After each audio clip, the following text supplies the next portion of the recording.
Bismillah, Assalamualaikum warahmatullahi wabarakatuh. Perkenalkan, nama saya Renal Dausan. Saya dari jurusan Perbankan Syariah kelas C angkatan 2020. Nah, di sini saya akan menjelaskan hasil review saya dari 6 materi analisis kesehatan bank. Yang dimana 6 materi ini telah dijelaskan oleh 6 kelompok dari teman kelas saya. Di antaranya, yang pertama itu adalah prinsip dan perkembangan sistem keuangan syariah. Yang kedua yaitu teori dan praktik perantara laporan keuangan syariah. Yang ketiga, tata kelola perusahaan. Yang keempat, pemangku kesehatan bank. Dan yang kelima, kerangka analisis risiko. Dan terakhir atau yang keenam adalah manajemen risiko kredit. Nah, untuk mempersingkat waktu, langsung saja kita masuk dalam materinya. Oke, kita masuk dari materi yang pertama, yaitu prinsip dan perkembangan sistem keuangan syariah. Nah, apa sih itu keuangan syariah? Keuangan syariah adalah keuangan yang menjembatani antara pihak yang membutuhkan dana dan pihak yang kelebihan dana melalui produk dan jasa keuangan yang sesuai dengan prinsip-prinsip Islam. Nah, di sini kita akan bertanya, kenapa bisa ada keuangan syariah? Padahal sudah ada keuangan konvensional yang bisa mewakili kita. Nah, tujuan utama dari keuangan syariah yaitu ada 3 yang bisa saya review.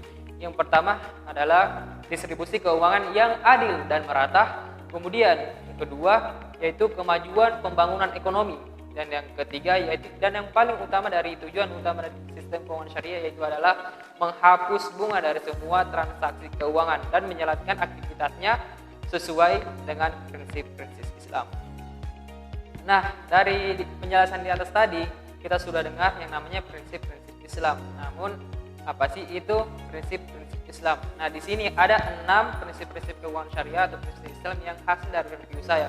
Yang pertama yaitu pelarangan riba, yang kedua yaitu pembagian risiko, ketiga menganggap uang sebagai modal potensial, dan yang keempat yaitu melarang melakukan kegiatan spekulatif, dan yang kelima yaitu perkontrakan, kesucian kontrak, dan yang keenam yaitu aktivitas usahanya harus sesuai syariah. Oke, kita masuk ke materi yang kedua, yaitu teori dan praktik perantara sistem keuangan syariah. Nah, apa sih itu perantara sistem keuangan syariah? Yaitu lembaga atau perorangan yang berfungsi sebagai perantara berbagai pihak yang memfasilitasi transaksi keuangan. Nah, adapun itu ada 4 praktik atau indikator praktik yang bisa kita kunjungi dalam sistem keuangan syariah, yaitu yang pertama bank syariah, kedua koperasi simpan pinjam syariah, dan yang ketiga yaitu ada lembaga asuransi syariah, dan keempat atau yang terakhir hasil review saya itu adalah lembaga pembiayaan syariah. Nah, kemudian dalam teori sistem keuangan syariah yaitu apabila kita melakukan kegiatan investasi dan bisnis, ada beberapa prinsip syariah yang kita harus terapkan dalam kegiatan bisnis tersebut. Yang pertama yaitu ada gharar, maisir, riba, batil, ayyimadun, dan ikhtiar. Oke, sekarang kita masuk ke materi yang ketiga, yaitu tata kelola perusahaan. Apa sih itu tata kelola perusahaan? Tata kelola perusahaan adalah hal-hal yang akan mempengaruhi penetapan tercapainya tujuan perusahaan, pemantauan, hingga penilaian risiko usaha. Nah, selain itu, apa sih tujuan dan manfaat tata kelola perusahaan? Tujuannya yaitu menciptakan tercapainya kesinambungan pengelolaan perusahaan yang berdasarkan beberapa prinsip, yaitu transparansi, akuntabilitas, responsibilitas, independensi, serta kesetaraan dan kewajiban. Oke, sekarang kita masuk ke materi yang keempat, yaitu pemangku kesehatan bank. Apa sih itu pemangku kesehatan bank? Yaitu adalah kelompok atau individu apa saja yang dapat mempengaruhi atau dipengaruhi dalam pencapaian tujuan organisasi atau perusahaan. Nah, dalam konsep pemangku kepentingan kita kerap kenal dengan adalah stakeholder. Para manajer pada satu sisi harus mampu mengolah perusahaan untuk kepentingan para stakeholder atau para pemangku kepentingan. Untuk itu, untuk memastikan hak-hak mereka dan partisipasi dalam pengambilan keputusan. Nah, selain itu, ada beberapa atribut yang sering digunakan dalam halnya menganalisis dan memprioritaskan stakeholder atau pemangku kepentingan, yaitu diantaranya itu adalah kekuasaan, legitimasi, urgensi, dan kedekatan.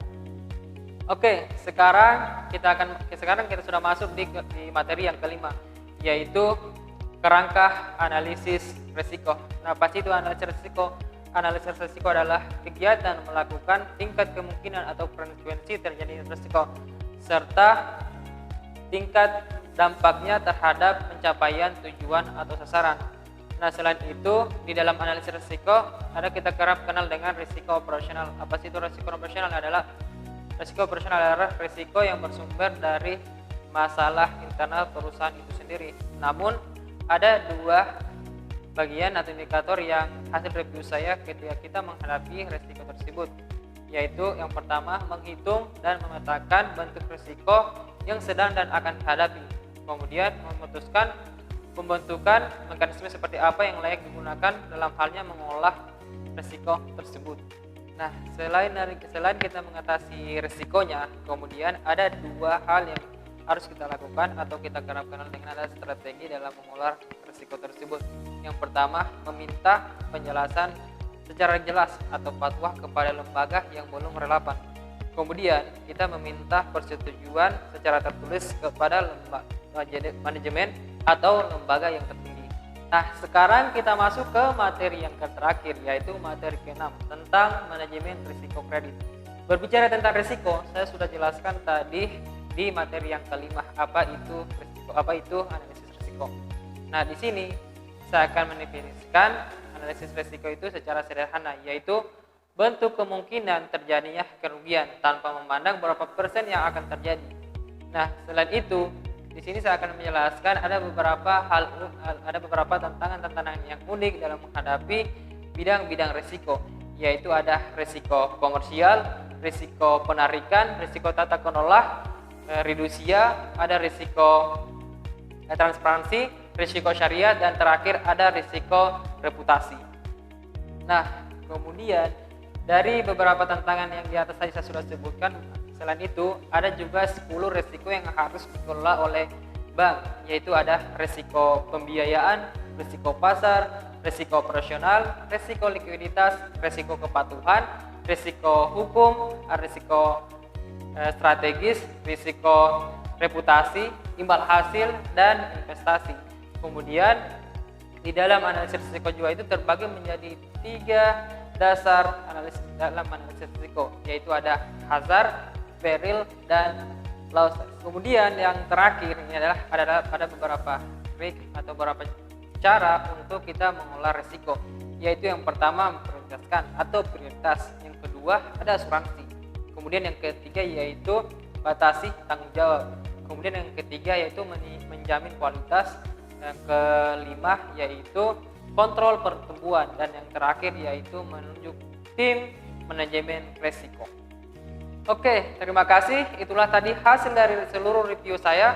Apabila ada kekurangan, mohon dimaafkan. Billahi taufiq wal hidayah. Wassalamualaikum warahmatullahi wabarakatuh.